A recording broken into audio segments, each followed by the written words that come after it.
que M. Étienne Rousseau-Ploto, que vous aussi, pour la plupart d'entre vous, vous connaissez parce que vous avez suivi ses cours. Il est professeur d'histoire et c'est en historien qu'il va nous parler aujourd'hui. Vous savez aussi que, à l'occasion, il connaît un peu la musique, et notamment l'orgue. Je ne sais pas si ça va apparaître. Voilà. Et puis, les bons connaisseurs des cultures orientales aussi. Des questions? Voilà. Bon, en tout cas, comme historien, il est professeur d'histoire et il est professeur d'histoire à la TPA. Titulaire de la Nous chaire lui de la laissons TPA. la parole. Pardon? Titulaire de la chaire de la TPA. Titulaire de la chaire d'histoire à la TPA. C'est vrai qu'en fait, j'ai commencé il y a 20 ans ces cours au séminaire d'abord. Après avoir fini la maîtrise de théologie, on m'avait demandé. Mais je suis pas. Alors j'espère que je ne vais pas trop vous ennuyer. Et bon, j'ai eu une semaine très chargée, donc j'avais accepté de faire. Ça vous convient comme ça? Non, Et comme ça? Bon alors, j'espère qu'il n'y a pas trop de. que je ne vais pas laisser les microbes de mes élèves. On a beaucoup de. normalement, l'autre micro. Il ne marche pas, on m'a dit de ne pas l'utiliser. Non, on fait des essais. Ah, on fait des essais. Alors on sait souvent que la sono, on s'aperçoit est défaillant. Mais on ne tente pas, sur le week-end, trouver des gens qui nous la réparent. Donc on essaie de bricoler. Vous pouvez essayer. Et là, si je parle comme ça, non. Non. Mais on peut le forcer un peu. Mais je peux essayer de parler comme ça si vous m'entendez. Je vais faire comme ça. À la façon des. Ça vous convient? Voilà, j'essaie de ne pas bouger le micro parce que c'est mon gros défaut. Bon, j'ai plein de défauts, mais bon. Et surtout pour le son. Voilà. On te rappellera alors. Exactement, vous me dites, on ne t'entend pas.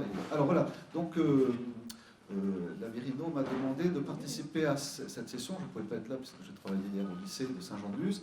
Et de vous présenter, je pense que c'est bien inscrit quand même dans votre programme, la révolution industrielle. Alors, vous savez peut-être qu'aujourd'hui, on ne parle plus de la révolution industrielle, mais les révolutions industrielles, et même c'est contester cette expression.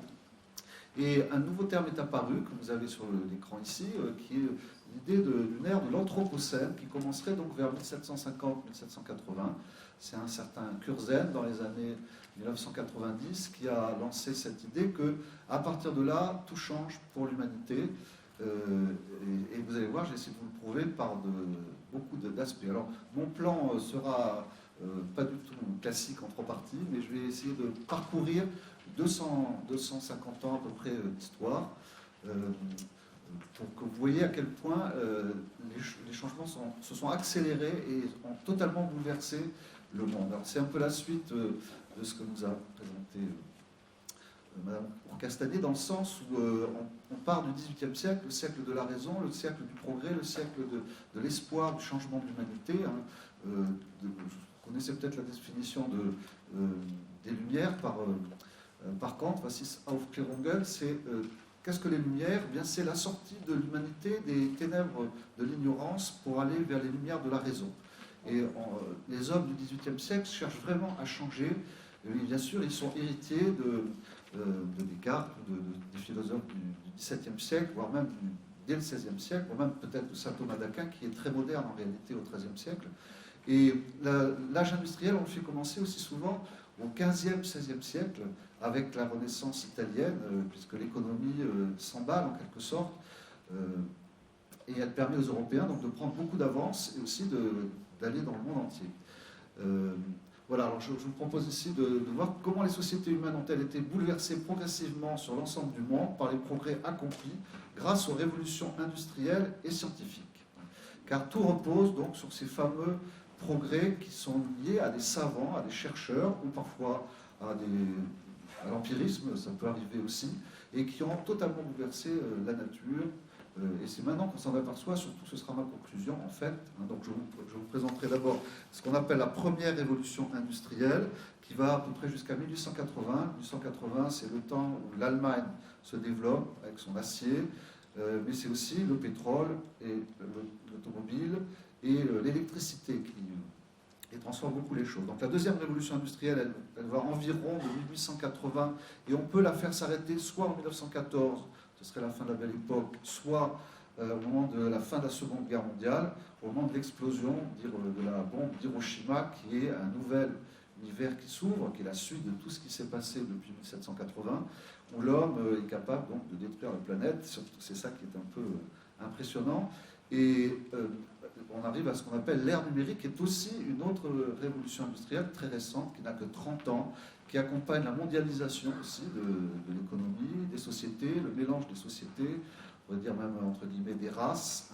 Et c'est, pour l'homme d'aujourd'hui, c'est un bouleversement absolument terrible. Et moi, je suis confronté quand même à des générations, puisque j'ai des élèves de première et terminale, qui, eux, sont totalement installés dans ce qui nous dépasse complètement. Hier, j'ai eu un exposé en enseignement moral sur les réseaux sociaux, dans leur côté solidaire et côté discussion. J'étais totalement paumé, j'ai appris plein de choses, c'était passionnant. Et les élèves se sont servis, ils se servent de tous ces outils de façon prodigieuse. Ils sont très à l'aise pour parler, et ce sont leurs soucis. Et on se sent un peu, pas exclus, mais has-been. Voilà. Et eux, ils sont là-dedans, ils ne se posent pas trop de questions, sauf sur justement l'environnement. Je terminerai par ça. Alors, si je commence par la première révolution industrielle, donc, oui, j'avais pas fini de vous annoncer mon plan, excusez-moi, je suis un peu. Après, je vais vous parler d'anatomie. C'est ensuite que je parlerai de la démographie. Et enfin, de la société. Et on pourra lire peut-être le tout début de l'encyclique Rerum Novarum, qui est un peu une bombe dans l'histoire de l'Église, dans le sens où l'Église prend position par rapport à cette fameuse, aux conséquences sociales de cette révolution industrielle et face à des cultures qu'aujourd'hui on considère parfois comme des cultures de mort, c'est-à-dire le communisme qui était généreux et qui a débouché sur des catastrophes dans pratiquement tous les pays où il est finalement plus tellement appliqué en tant qu'économie. Mais le capitalisme aussi est visé, qui est né justement avec la Renaissance, Florence, les Provinces-Unies aussi. Il faut toujours penser à l'Italie et les Flamands qui sont en lien au XVe, XVIe siècle. Et donc le capitalisme se développe avec la révolution industrielle. Voilà, et je ne suis pas sûr de pouvoir faire une conclusion. Donc je vous ai mis ici cette fameuse expression de l'anthroposphère avec Crutzen, qui est un néerlandais, un chimiste, qui a un prix Nobel de chimie, qui dit que maintenant on est rentré dans une nouvelle ère. Vous savez que quand il fait terminer ça par anthropocène, c'est une allusion aux aires géologiques. Vous savez peut-être du précambrien, ère primaire, secondaire, ère tertiaire, ère quaternaire. Et dans les aires tertiaires, vous avez l'Éocène, l'Oligocène, le Pliocène. C'est cette idée qui est reprise ici avec le mot anthropos, c'est-à-dire c'est l'ère de l'homme. C'est l'homme qui joue le rôle dans la nature et l'écologie. Il y a une autre expression aussi qui est de plus en plus utilisée, l'anthropisation, c'est-à-dire le fait que l'homme transforme la nature et on s'aperçoit qu'en fait il la transforme depuis très longtemps. C'est-à-dire que même l'homme avant l'homme de l'âge de pierre, le paléolithique, déjà il a des conséquences, mais tout ça explose avec le néolithique il y a environ 10 000 ans quand l'homme commence à cultiver. Donc il transforme des espèces végétales, il commence à domestiquer, donc, et il ravage des régions avec par exemple ses troupeaux de moutons, de chèvres, et ça transforme la nature très fortement déjà. Mais à l'époque, les hommes sont relativement peu nombreux à la surface de cette planète immense. Voilà. Donc on fait souvent commencer la révolution industrielle, la première par l'idée de la machine à vapeur, l'utilisation d'une force qui manquait à l'être humain jusque-là, puisque même au temps des Romains, on avait, enfin jusqu'à cette période, on a comme force pour transformer la nature au profit du travail de l'homme que le vent, l'eau, l'air, enfin le vent, et la force animale, voire celle des esclaves, qui est assez proche de la force animale en quelque sorte, et qui a permis aux Romains, aux Chinois de faire des choses absolument extraordinaires, de transformer la nature aussi dans tout l'Asie du Sud-Est avec ces fameuses terrasses qui permettent de retenir l'eau, donc un travail agricole aussi très très fort, mais c'était épuisant sans doute, et ça ne permettait pas d'aller plus loin. Là, on a une force technique, c'est ça qui est vraiment la révolution, puisqu'avec cette machine, on va pouvoir faire beaucoup de choses. Au début, on se sert surtout d'un marteau-pilon, puis ensuite, on va transformer les transports. Mais la machine à vapeur, je vous ai mis le nom de watt, comme dans kilowattheure ici, c'est donc en Angleterre que ça commence, c'est vraiment l'Angleterre qui a commencé tout ça, cet archipel, et même surtout l'île de Grande-Bretagne, ce sont les Anglais qui ont tout lancé. À l'époque, ils sont tout seuls. Mais il n'y a pas que la machine à vapeur, il y a aussi le textile, l'industrie textile qui se transforme grâce à des modernisations des machines. Et ça, on l'oublie tout le temps. Le début de l'ère industrielle, c'est surtout des fabriques textiles dans le nord de l'Angleterre, vers 1780, en plus de la vapeur. Mais la vapeur joue un rôle maintenant fondamental dans la mesure où on va l'utiliser pour les transports. Et donc, c'est voilà, une machine à vapeur, la seule qui soit conservée en France. Pardon, excusez-moi. Un métier à tisser de 1825, le seul qui soit encore conservé des modèles qui avaient été initiés vers 1780 en Angleterre. Ici, vous avez donc le transport. Le transport, c'est fondamental en réalité dans la révolution industrielle, puisque grâce à la machine à vapeur, on a des machines qui vont travailler régulièrement. Donc la locomotive, l'anglais Stephenson, qui a mis au point l'une des premières locomotives vraiment efficaces, qui s'appelait la fusée. Elle devait aller à quelques 10 km/h. Mais c'est formidable en même temps. On a les modèles dans les musées des sciences, il y en a partout des musées des sciences, Munich, Berlin, Londres, vous pouvez voir aussi à Paris, aux Arts et Métiers. Et puis voilà, un document, il y en a aussi qui concerne l'Angleterre, qui montre justement l'évolution entre je ne sais pas si de loin vous voyez, donc ces chevaux qui tirent des wagons. La locomotive vient en réalité après le railway, c'est-à-dire le chemin de fer. Et on met des wagons, soit pour transporter du charbon. Ici, c'est dans la région de Saint-Étienne, le bassin houiller du Massif central. Et on va donc à la fois à la descente, le cheval est à l'aise, et après il y a la locomotive aussi qui va aider ce transport. C'est assez extraordinaire, c'est un changement total. Et j'ai pris ça comme exemple, évidemment, par exemple pour la France, avec le réseau de chemin de fer. On en a un sous les yeux ici, qui est très tardif, lui, par contre. Et vous allez voir, donc ça commence en Angleterre, ensuite c'est la France. La Belgique, qui est la deuxième puissance industrielle du monde vers 1820, ce que tout le monde ignore, a une immense richesse grâce à ses mines de charbon. C'est le moment où les Wallons sont très, très riches. Alors vous voyez qu'il y a déjà les grandes métropoles qui jouent un rôle. Vous remarquez que la Bretagne, la Normandie, le Sud-Ouest sont complètement à l'écart de la révolution industrielle à ce moment-là. Et d'ailleurs, c'est assez incroyable, mais le premier chemin de fer qui a été construit dans le Sud-Ouest, c'est Bordeaux-Arcachon, les ruches bordelais pensant qu'ils pouvaient peut-être aller déjà prendre des bains de mer, donc ils se sont construits le chemin de fer. Puis on s'est aperçu que ça servait aussi finalement pour la forêt des Landes qui est construite à ce bout. Et vous voyez, donc la première carte, elle date de 1850.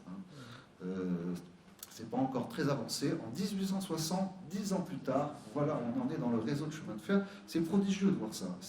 Vous imaginez le travail des hommes qui ont fait ça, des tunnels, à coups de pioche, c'est incroyable. 1870, voilà, le réseau est vraiment déjà paré, un petit peu complet, donc il vient jusqu'à Bayonne et même jusqu'à Irun, en passant sous les fenêtres de cette pièce. Voilà. Et puis on est en 1890, sur cette carte on peut remarquer l'absence de l'Alsace-Lorraine, et vous voyez que le réseau continue. Là, le chemin de fer est toujours le moyen de transport essentiel. C'est le moyen de transport qui a permis de supprimer les famines. De faire ces échanges de marchandises tout le temps. Donc et alors, je sors un peu de ma période, en regardant 1910-1930, où là, il reste le moyen formidable. On n'a presque plus besoin de voitures à cheval pour aller dans n'importe quel point du territoire, parce que les gares sont partout. Oui. C'est incroyable le réseau. Ça va même sur la côte landaise, là, des tas de stations.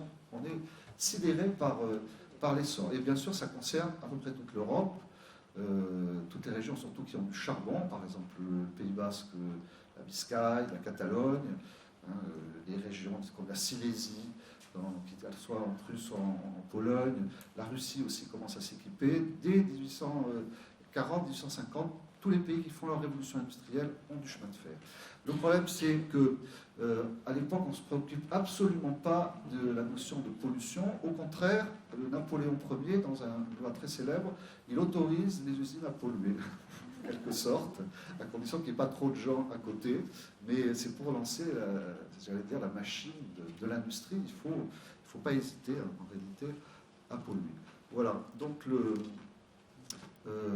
des images comme ça, il y en a beaucoup. On imagine les populations qui vivent dans ces zones, qui sont dans des situations tragiques.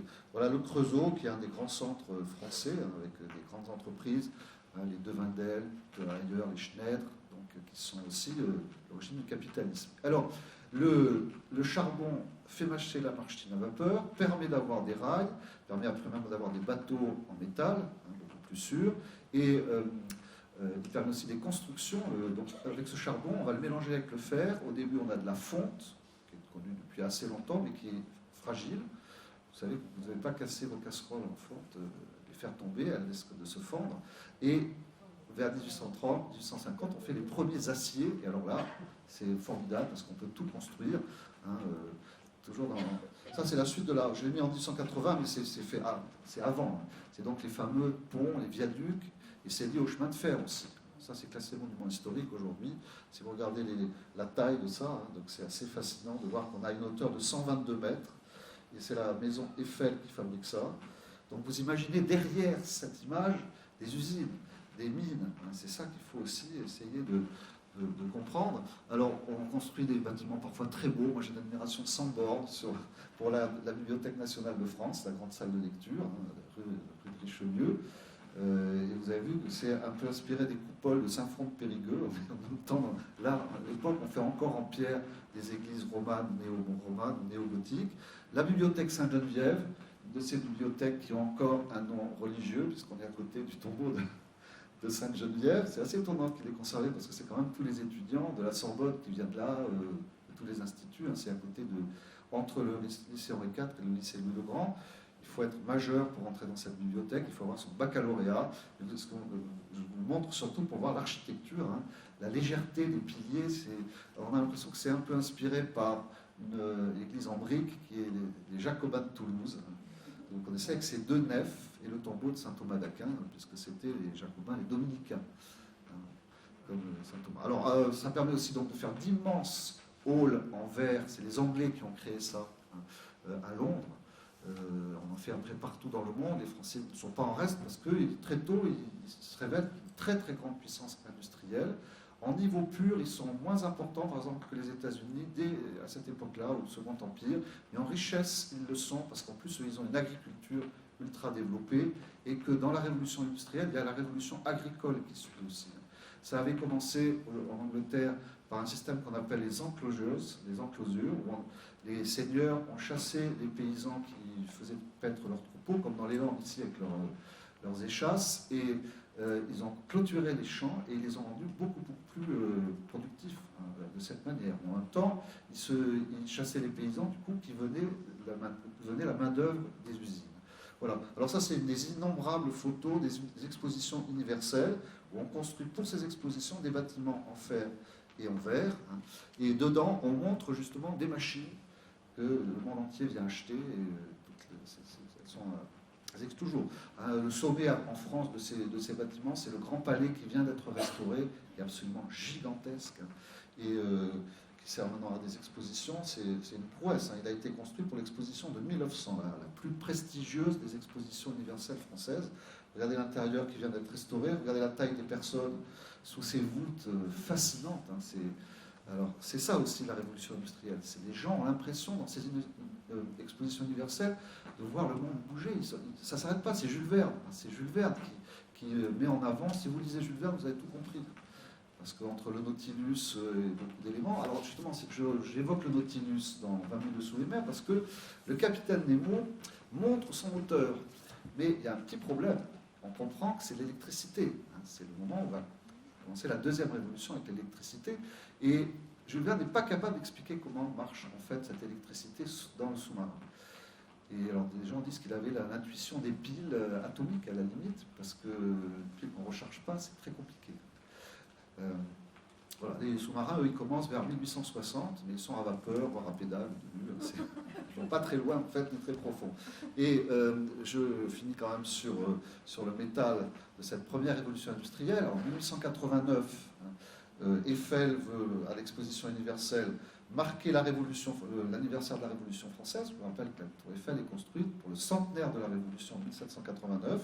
C'est un bâtiment absolument incroyable. Vous imaginez les usines qui ont fabriqué ça, qui devaient être démontés. Et c'est intéressant de comparer avec les plus anciens bâtiments jusque-là, qui allaient jusqu'à 150 mètres environ. Donc c'est la très célèbre flèche de l'église d'Ulm, qu'on appelle à tort cathédrale d'Ulm. Je ne sais pas si vous voyez Ulm dans le sud de l'Allemagne, pas très loin, il y a Fribourg. Et c'est là qu'on avait le plus haut bâtiment du monde, terminé en réalité au début du 19e siècle. Donc c'est la flèche gothique, ajourée en pierre. Et on passe à une autre dimension tout à fait, puis c'est 2 fois plus haut. Hein, et aujourd'hui, la Tour Eiffel, c'est très petit. Bon. Alors je ne pouvais pas montrer aussi que on a besoin de matières premières. Le bois continue à être extrêmement utilisé pour les puits de mine, pour les travers de chemin de fer, d'où cette forêt industrielle qui est la forêt des Landes. Hein. Et quand on regarde cette évolution, vous voyez, en 1750-1800, il y avait des forêts quand même, mais qui ne sont pas des forêts de pins dans l'ensemble, ce sont plutôt des forêts de feuillus. Et puis, c'est sous le Second Empire, vraiment, l'économie française et industrielle se développe, qu'on couvre 2 départements et demi de cette forêt industrielle. En fait. C'est une forêt de la révolution industrielle. C'est son seul but. Puis après, on a utilisé aussi la sève des pins pour faire des produits chimiques. Mais c'est intéressant, puisqu'on est au cœur de cette forêt, de l'évoquer. Il ne faut pas l'oublier. Alors, les paquebots, les bateaux deviennent de plus en plus importants, et c'est là que j'ai envie de reparler de Jules Verne. Jules Verne, dans 20 milieux sous les mers, prouve qu'on peut, en fait, faire le tour de la Terre en 80 jours, avec des bateaux qui sont fiables. C'est-à-dire qu'ils vont ils vont pas attendre le vent pour pouvoir se déplacer. Le moteur, la vapeur va permettre. Et là, celui-là est très célèbre, le Great Eastern, qui est d'ailleurs un des modèles d'un des livres de Jules Verne. Gigantesque paquebot, lui, il pose un câble dans l'océan Atlantique. Les Anglais posent des câbles dans tous les océans, au fond des océans. C'est vraisemblable quand on réfléchit à ça. Et ça permet des communications presque instantanées entre les continents. C'est prodigieux. Voilà. Voilà le pont du Great Eastern en 1969 avec le poseur de câbles sous-marin à travers l'Atlantique. Mais souvent, on ne sait pas ça, mais c'est inouï. La façon dont les hommes ont vécu ces décennies-là, on comprend qu'ils avaient l'impression que ça ne s'arrêterait jamais. Mais en même temps, vous voyez la gare de Cardiff, on est dans les Pays de Galles, les bateaux à voile encore, le chemin de fer qui amène, tout ça c'est le transport, c'est les échanges, c'est inouï. Hein. Et deuxième partie, j'espère que je vais pas trop lentement et pas trop vite.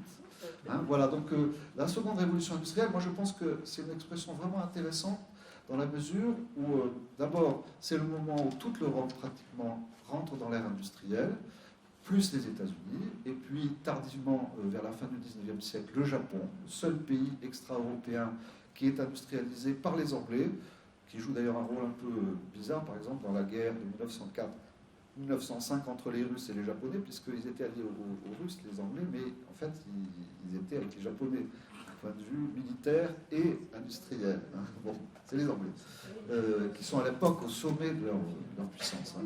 Voilà, donc... très intéressant de se rappeler aussi que derrière cette révolution industrielle, il y a la colonisation. Alors la colonisation ne commence pas à la révolution industrielle, elle commence à l'époque de la Renaissance, j'allais dire de l'humanisme, où on exporte des Africains dans des terres américaines pour les cultiver. Mais il y a une date qu'on ignore souvent, c'est une réunion, une conférence avec une quinzaine de pays. Bismarck organise à Berlin, une conférence de Berlin, et il se partage le continent africain qui est à l'époque très peu pénétré par les Français, par les Européens. Ils ont eu beaucoup de mal, c'était très compliqué pour eux d'aller à cause des maladies, du climat, mais carrément ils ont fait la carte, ils avaient une énorme carte au tableau, ils se sont donné des morceaux. Les Anglais, les Français, les Belges, vous savez que c'est le roi Léopold qui était propriétaire du Congo belge, c'était sa propriété personnelle. Des zones avec des richesses inouïes. Alors, on pense au bois, mais beaucoup d'autres matières premières, bien sûr. Et c'est le capitalisme aussi qui triomphe à ce moment-là. Il est déjà très important dans la première révolution industrielle. Il faut se rappeler que si vous lisez Balzac, Les Illusions perdues, ou La Maison de Nucingen, qui est la banque Rothschild, en fait, on voit la spéculation, l'argent, des gens qui gagnent des fortunes colossales, puis qui les repèrent aussi. Il faut lire tous ces romans. Et c'est l'accélération qui est absolument inouïe, parce que on cherche de plus en plus, comme ça rapporte beaucoup d'argent, toutes les usines ont des laboratoires de recherche dans tous les domaines, et on avance. Les Allemands savent mieux conserver la nourriture, c'est Liebig, vous connaissez ? Voilà, on peut tout le temps. Alors, mais je reviens quand même à la vraie révolution, c'est quand on a de nouvelles matières premières pour produire de l'énergie, donc le pétrole commence à être exploité en Irak, en Mésopotamie, où en fait on l'avait à la surface. Et même en mer Caspienne, vous connaissez Bakou en Azerbaïdjan actuel, là c'est les Russes et Nobel le fameux Nobel, le chimiste et capitaliste, qui exploite le premier les gisements offshore de la mer Caspienne. Et au bord de la mer Caspienne, en Azerbaïdjan, le pétrole affleure. Le neuf, c'est assez étonnant. En Irak est là. Et puis il y en a aussi beaucoup, là j'ai vu Los Angeles, mais vous pensez bien sûr au Texas. C'est des riz qui surgissent et très vite on s'aperçoit que c'est une matière première absolument formidable parce qu'elle est, on va dire entre guillemets, moins sale que le charbon. Et surtout, on peut avoir des moyens de transport plus petits. L'automobile, 1880-1895, il y a eu une course en 1895 entre Paris et Bordeaux, aller-retour sans escale, et la lutte est entre une parade à vapeur, avec 12 personnes à bord, et je ne me souviens plus très bien de la marque de voiture, avec le chauffeur et le co-chauffeur, et ils gagnent largement contre la vapeur, c'est très célèbre, ce genre d'évolution. Alors l'électricité, avec le problème de la transporter, donc on sait la produire avec beaucoup de choses, du charbon, du pétrole, donc c'est de la vapeur d'eau à ce moment-là, du gaz aussi, on fait bouillir, et puis on a aussi ensuite l'énergie hydraulique qui paraît assez propre aussi, qui donne lieu à d'énormes infrastructures dans les montagnes, sur les fleuves, les barrages. Ici, après l'automobile, je ne parle pas beaucoup d'automobile, mais quand même, des révolutions inouïes, c'est aussi l'homme qui va dans les airs. Alors, d'abord, il a été avec le plus léger que l'air, le ballon. C'est Louis XVI qui assiste le premier à Versailles, quand les frères Montgolfier montrent le ballon. Le problème, c'est que ce n'est pas dirigeable. Enfin, on fait des dirigeables, mais ça ne marche pas très très bien, et il y a toute une lutte dans Jules Verne là-dessus. On arrive après à décoller avec quelque chose qui est plus lourd que l'air, donc c'est le français Clément Ader qui fait un saut de plus je crois qu'il s'élève à 2-3 mètres de haut, puis il retombe 50 mètres plus loin. Vous pouvez voir ça au musée des Arts et Métiers. Mais en fait, c'est les États-Unis qui ont réussi à faire ça, les frères White, et qui le font d'abord aux États-Unis, puis ensuite à Pau. C'est très célèbre, parce qu'on disait qu'il n'y avait pas beaucoup de vent à cet endroit-là, donc le champ était... On a vu les premiers biplans comme ça avant la guerre de 14, vers 1905 environ.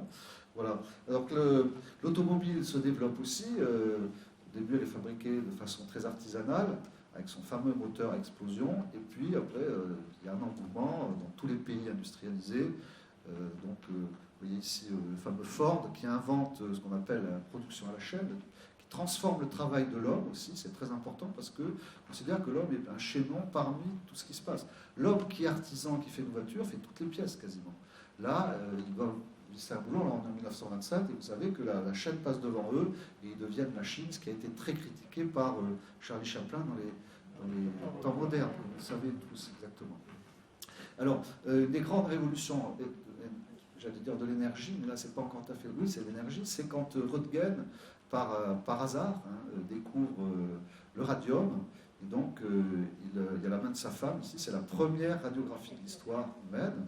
Ça s'est repris ensuite par la famille Curie. Il y a eu beaucoup de morts, vous savez peut-être en radiologie au début, parce que les pauvres radiologues se brûlaient les mains, et il n'y avait pas assez de protection, c'est pour ça que j'ai mis la photo à droite, on voit la machine est devant l'homme, qui est torse nu, et il y a la plaque juste derrière, et ça a été assez catastrophique. Et Marie Curie donc développe ça, avec son mari Pierre Curie, ils ont eu des prix Nobel, et eux, ils comprennent à quel point ça peut être utile, qu'il faut se protéger. Elle est morte aussi d'un cancer, Marie Curie, avec l'atome déjà.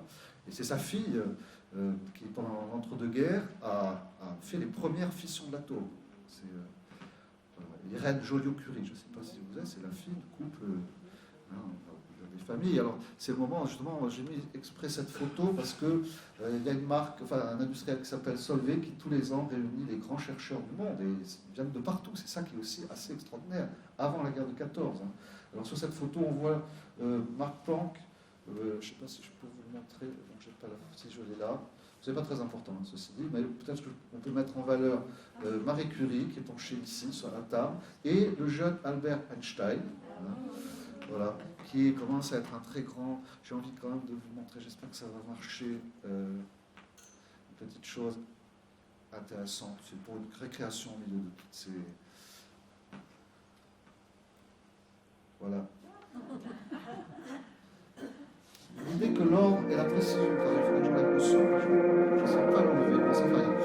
L'idée que l'ordre et la précision de l'univers dans ses aspects innombrables seraient les résultats d'un hasard aveugle est aussi peu crédible que si, après l'explosion d'une imprimerie, tous les caractères retombaient par terre dans l'ordre d'un dictionnaire, nous dit Einstein.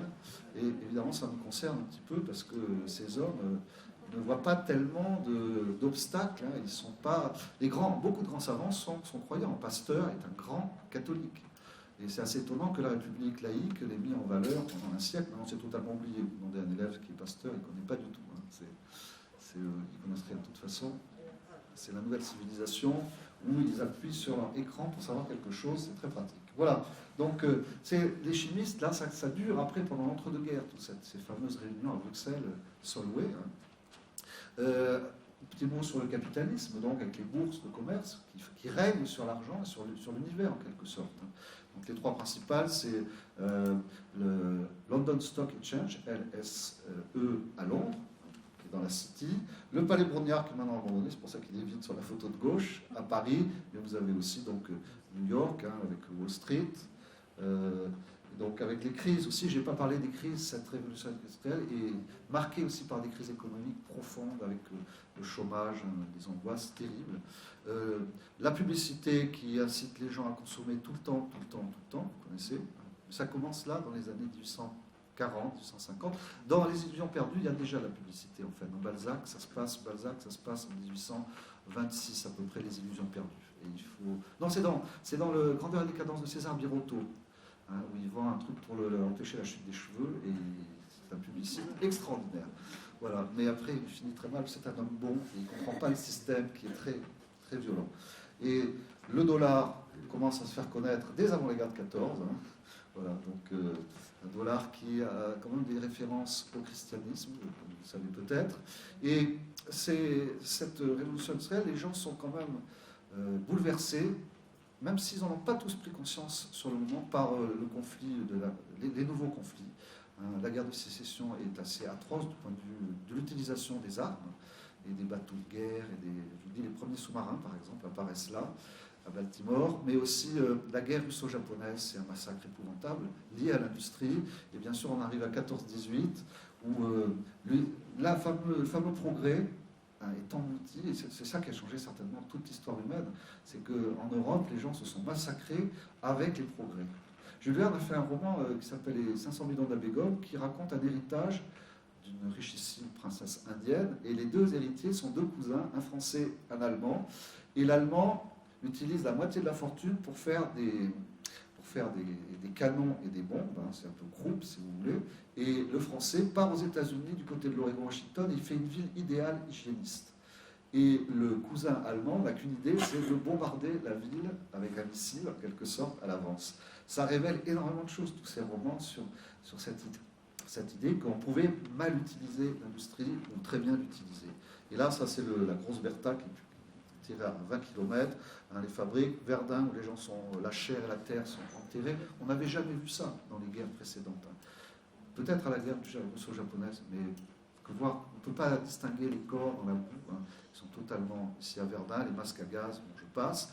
Dans l'entre-deux-guerres, il y a une puissance économique prodigieuse dans les années, à partir de 1924, on peut dire. Hein, du point de vue de l'économie, c'est formidable. Et ça donne à New York, la célèbre Sky,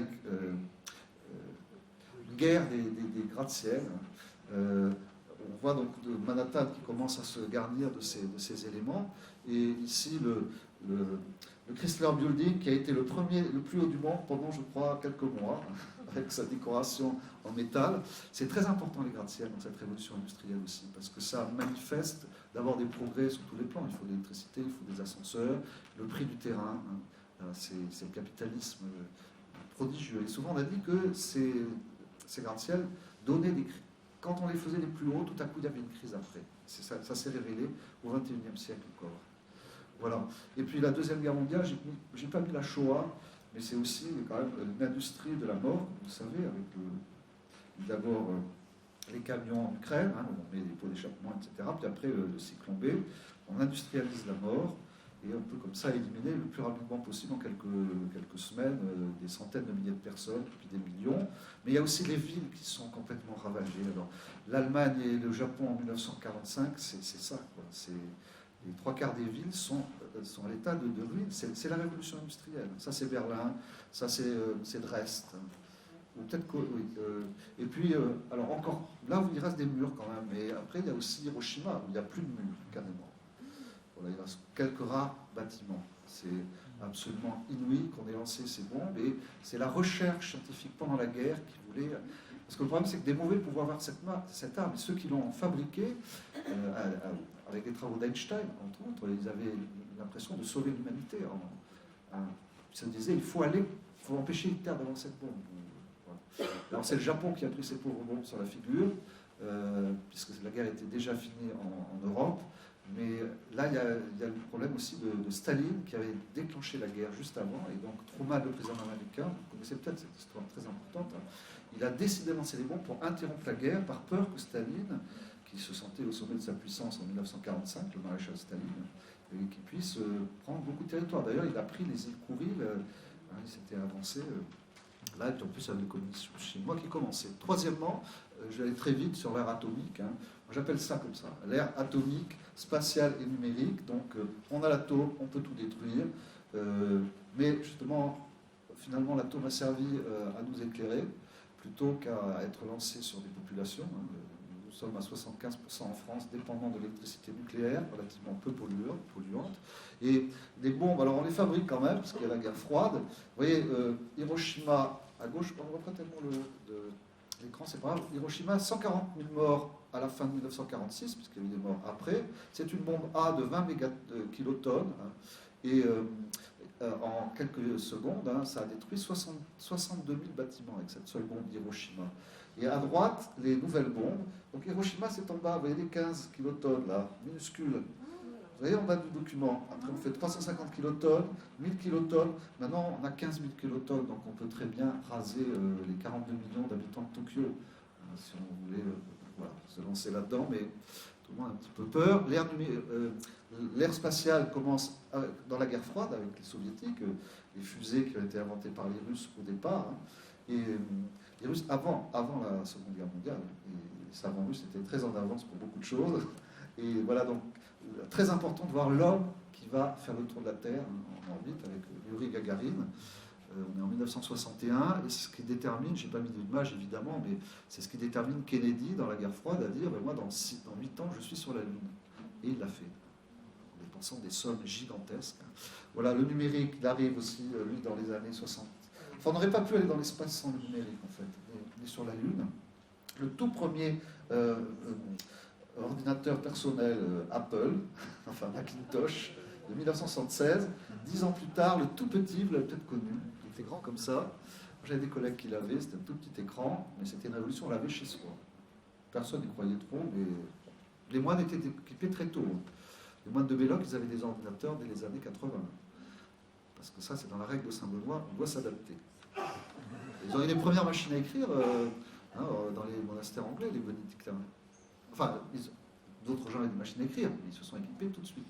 Toujours être à la pointe du progrès. Voilà ici le numérique aujourd'hui. Alors, ça va me permettre d'aller un petit peu vers l'idée de la société aussi, parce qu'il y a de telles fractures. Regardez, le cœur du monde aujourd'hui bat dans la Silicon Valley à San Francisco. Il règne surtout, comme vous en avez entendu parler tout le temps avec M. Trump et autres. L'intelligence artificielle, on voit aussi la domination des puissants des États-Unis et de la Chine. On voit Israël aussi, c'est très étonnant. Mais Israël, c'est les États-Unis quelque part, d'un point de vue financier et industriel. Voilà. Et là, sur ce tableau, je crois que la France voulait se placer en 7e. On est quand même un peu has-been, peu à peu. Et les pays qui sont très peuplés mais qui émergent, comme l'Inde, apparaissent ici. Les marques, donc, comme par exemple les GAFA. Je suis étonné sur ce document parce qu'il y a, je ne me souviens plus de la date, parce qu'il y a IBM. Et aujourd'hui, en fait, c'est quand même Microsoft, Google, Amazon et tout ça qui règne sur la planète du point de vue économique. Et j'en arrive du coup à la révolution démographique qui a été initiée, je me suis trompé, ça commence en 1780, excusez-moi, son diapositive c'est faux. C'est la révolution industrielle qui a déclenché la grande révolution démographique qui fait que les hommes ont pu devenir plus nombreux, mais l'explosion démographique en tant que telle, ça commence au moment de la décolonisation, au moment où les pays des autres continents ont les moyens de progresser. Alors qu'est-ce qui fait la révolution démographique? C'est la baisse de la mortalité. La natalité reste très, très haute en général, au début. Il faut, alors, parmi les moyens qu'on a eus, vous avez l'hygiène, les vaccins. Les vaccins, alors, avant, le premier, c'est le fameux Jenner, en Angleterre, c'est à la fin 18e siècle. Donc il y a eu quelques morts, mais il a eu un génie absolu en prenant un élément tout à fait... voilà, c'est pour la variole, qui a disparu aujourd'hui de la planète. Puis après, il y a l'hygiène, la pasteurisation, ça c'est Pasteur. Ça fait partie de ça, l'eau de Javel, tout ça. Je peux pas, il faut que j'aille beaucoup plus vite. Alors voilà, c'est l'Europe qui bénéficie de la révolution démographique en premier. En 1800, il y a 195 millions d'habitants en Europe. En 1900, ils sont déjà 420 millions. Et la Russie, c'est le pays qui a le plus progressé. Si on regarde ces documents, par exemple ici, c'est vraiment assez abstrait. Depuis la révolution néolithique, à gauche de ce tableau, 10 000 ans, et la population n'augmente pas vraiment pendant les milliers d'années. Parce que là, c'est bon, on a de l'agriculture, donc on est un petit peu plus nombreux sur la Terre, on est peut-être quelques dizaines, centaines de millions. Et puis, au moment, vous voyez, AD1, c'est Jésus-Christ. Donc là, un peu avant, dans l'Antiquité, il y a une assez forte progression dans certaines régions du monde, la Chine, le Pakistan, le Moyen-Orient, l'Europe. Et puis, on arrive en l'an 1000, c'est le moment d'un réchauffement climatique, la population augmente pas mal, puisqu'on cultive même au Groenland, les Vikings s'y installent pour cultiver. Et puis, vous voyez la flèche là vers 2000, où ça monte. C'est-à-dire que c'est absolument inouï. C'est ça qu'on appelle explosion démographique. Si vous n'en souvenez pas de vos cours, peut-être au lycée, vous savez que c'est voilà, ce qu'on appelle la transition démographique qui a été la première. C'est la France qui a été le premier pays qui a réussi ça. C'est-à-dire à supprimer les familles. La dernière peste en France, c'est 1720, qui est racontée très bien dans Le Temps des Amours de Marcel Pagnol. Regardez, un drame absolu, où Louis XIV, enfin c'est plutôt le régent, 1720, qui place des soldats autour et qui tire sur ceux qui sortent. Et du coup, Marseille est dépeuplée, mais l'épidémie ne se répand pas. Après, il y a encore des épidémies de choléra. Il y a une dernière peste dans le sud de la Russie en 1895, je crois. Et vous voyez, très important sur ce document, c'est de voir en haut à gauche, la pré-transition, vous voyez, des périodes de mortalité forte. Et du coup, après, il y avait moins d'enfants, puisqu'il y avait moins d'habitants, puis ça reprenait. Voilà. Et l'alternance s'arrête pour la France et l'Europe vers 1800-1820. La mortalité chute complètement. C'est en bas, à droite, vous voyez que ça remonte un peu, c'est parce qu'il y a des populations qui vieillissent aussi. Et la natalité reste très très très forte à un moment, c'est l'explosion démographique. Voilà. Et puis après, les gens ne veulent plus d'enfants, parce qu'ils sont plus développés aussi. Alors comment est-ce qu'on a réussi à contrôler les naissances? Par exemple, pour retarder l'âge du mariage. On fait aussi, les historiens ont découvert que c'était le coitus interruptus, qui a, surtout en France, on voulait avoir 1 ou 2 enfants par famille pour ne pas partager l'héritage. Donc c'est raconté ça dans Zola, dans La Terre de Zola. De toute façon, de coitus interruptus, c'est essayer d'éviter la grossesse de cette façon. Et bon, sur la démographie, il y avait des heures à expliquer sur la façon dont les hommes ont abordé tout ça. Et après aussi, donc, les hommes veulent plus, ils réussissent, ils n'ont plus d'enfants. Et à partir de 1960, comme vous savez, en dépit du Vatican, les gens n'ont pas d'enfants. Et on voit l'accroissement naturel, ce document-là, c'est presque le même, mais on voit l'accroissement très haut ici. J'avance parce que je suis un petit peu trop long. L'évolution donc, de la population mondiale, mais comme là c'est la toute fin, depuis 1700 seulement. Alors, très intéressant ce document, on voit le temps qu'il fallait pour avoir 1 milliard de plus. Donc la première révolution industrielle, 1800, on a mis, je ne sais pas comment c'est construit, il n'y a pas le nombre d'années, c'est pratiquement quelques années. Mais à partir de 1930, vous voyez, il faut 123 années, et puis maintenant c'est de plus en plus court. Et puis ça va sans doute changer, parce que quand toute l'humanité aura fait sa transition démographique, bien normalement, ça s'arrêtera aujourd'hui. La croissance démographique, elle n'existe qu'en Afrique, en fait, l'explosion. Un peu en Inde encore. Voilà. Et ça, c'est masser aussi des personnes dans des villes toujours plus grandes. Ça s'appelle la métropolisation. En 1960, il n'y avait qu'une ville qui avait atteint 10 millions d'habitants. On appelle ça des mégapoles. C'était New York, pour Vous connaissez le Chrysler Building éclairé à droite, avec des consommations d'énergie hallucinantes.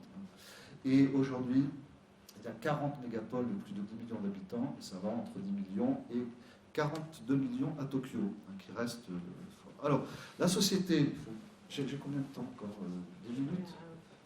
Normalement, c'est arrêté. Bon, alors, est-ce qu'on vous laisse continuer ça? C'est important, la société, quand même. J'ai séparé la Allez, encore technique. une minute. Oui. Alors, une minute. Le système industriel engendrait une société fracturée, voilà. Et les analystes, dont le plus célèbre est Karl Marx, qui est un historien de la société, qui est aussi un homme politique, il analyse ça comme une lutte à mort entre les riches et les pauvres. En fait, il y a toujours eu des riches et des pauvres, mais c'est vrai qu'on a l'impression, et c'est ce que dit Balzac beaucoup dans ses romans, qu'il y a une explosion de la richesse de façon totalement prodigieuse. Dans Splendeur et misère des courtisanes, le thème, c'est quand même Nucingen, le grand banquier qui fait des coups en bourse, qui est gigantiquement, immensément riche, qui tombe amoureux, on le fait tomber amoureux d'une jeune prostituée qui a été violée à 14 ans, etc., qui s'appelle Esther, et on la lui vend. Et lui, il a tellement d'argent qu'il considère que c'est normal de pouvoir. Puis après, il tombe amoureux d'elle, mais ça se termine très mal. Mais on lui vend parce qu'il est très très riche, il a tout ce qu'il veut, il peut avoir tout. Voilà. Donc on peut comprendre, cette lutte des classes, elle existe, et je pense qu'elle existe encore aujourd'hui, un peu différemment. Et c'est assez curieux parce que c'est le moment où, dans cette première révolution, on supprime l'esclavage. Alors il y a des gens qui ont dit que supprimer l'esclavage, c'était aussi avoir de la main-d'œuvre plus facilement, moins chère finalement. D'où la lutte aux États-Unis entre le Nord et le Sud. On dit que le Nord manufacturier a aboli l'esclavage en 1863 pour avoir de la main-d'œuvre et faire, quand on n'en veut plus, quand on ferme une usine, on se débarrasse de cette main-d'œuvre, on n'est pas propriétaire d'esclaves, ça coûte moins cher en fait. D'où l'épouvantable misère des gens. J'ai préparé trop long, mais j'ai des textes extraordinaires sur le. Je vais vous en dire qu'un seul. Sur justement pour l'esclavage, c'est un texte de 1830, c'est un révérend Hamilton. Un discours au meeting de Close Hall. En 1833, les Anglais ont été les premiers à abolir l'esclavage, définitivement. Et même si la République française l'avait fait. Voilà ce que dit ce révérend dans un meeting. Messieurs, pas un cœur n'a davantage battu que le mien à l'unisson des paroles de liberté qui ont été entendues le 22 septembre dernier. Et aucun n'a pu adresser de plus sincères et de plus sérieuses prières au roi du ciel pour que désormais l'esclavage ne soit plus connu en Grande-Bretagne qu'à travers les pages de son histoire. Une ombre a seule altéré ma joie. Elle venait non d'une objection de principe, mais du sentiment qu'il n'était pas appliqué dans tout l'Empire. Qu'est-ce qu'il veut dire par là? Étonnant. Les champions, pieux et valeureux de la liberté pour les nègres et des droits des peuples colonisés, auraient dû, si je ne me trompe, aller plus loin, ou peut-être, pour parler plus exactement, avant d'aller dans les lointaines Antilles, auraient-ils au moins pour quelques moments pu séjourner dans notre région et appeler l'attention des participants de leur meeting sur les scènes de misère, les actes d'oppression, les victimes de l'esclavage que l'on peut voir sur le seuil même de nos maisons, dans le Yorkshire. C'est un usine. Il faut que la vérité s'exprime, si effroyable que puisse paraître cette assertion. Le fait est réel. Des milliers de nos semblables, hommes et femmes habitant dans une ville du Yorkshire, ce Yorkshire représenté actuellement au Parlement par le géant des principes anti-esclavagistes, le député, vivent en ce moment dans une condition d'esclavage plus horrible que celle des victimes du système diabolique de l'esclavage colonial. Il précise bien système diabolique de l'esclavage colonial. J'insiste parce qu'il ne faut pas minimiser. Ces innocentes créatures traînent dans l'indifférence de tous leur courte mais misérable existence dans un lieu réputé pour ses manifestations d'ardeur religieuse dont les habitants sont toujours au premier rang pour professer la tempérance, le retour à la foi, et se dépensent pour convaincre leurs voisins de participer à des efforts missionnaires, se réjouissent d'envoyer la Bible dans les coins les plus reculés du globe. En vérité, dans la ville même où la fièvre anti-esclavagiste se déchaîne, leur apparente charité est autant admirée sur terre que leur réelle cruauté est abhorrée dans le ciel. Voilà, il y a d'autres passages très très forts. C'est un révérend qui dit ça. Donc il s'adresse à la population des ordres chrétiens. On va peut-être faire quelque chose. Et donc le travail des enfants est un peu contrôlé dans la plupart des pays dans les années 1880-1860. Alors, quand on voit les lois qui sont données en France, par exemple, ici, les enfants qui travaillent devront avoir au moins 8 ans. De 8 à 12 ans, ils ne pourront pas être employés au travail plus de 8 heures divisées par un repos. De 12 à 16 ans, ils ne pourront être employés plus de 12 heures divisées par un repos. Ce travail ne pourra pas avoir lieu que de 5 heures du matin à 9 heures du soir. Enfin, vous saviez ça déjà, je suis sûr, évidemment. Mais c'est absolument terrifiant. Et ça a continué longtemps, en fait, le travail des enfants, même si c'était plus âgé.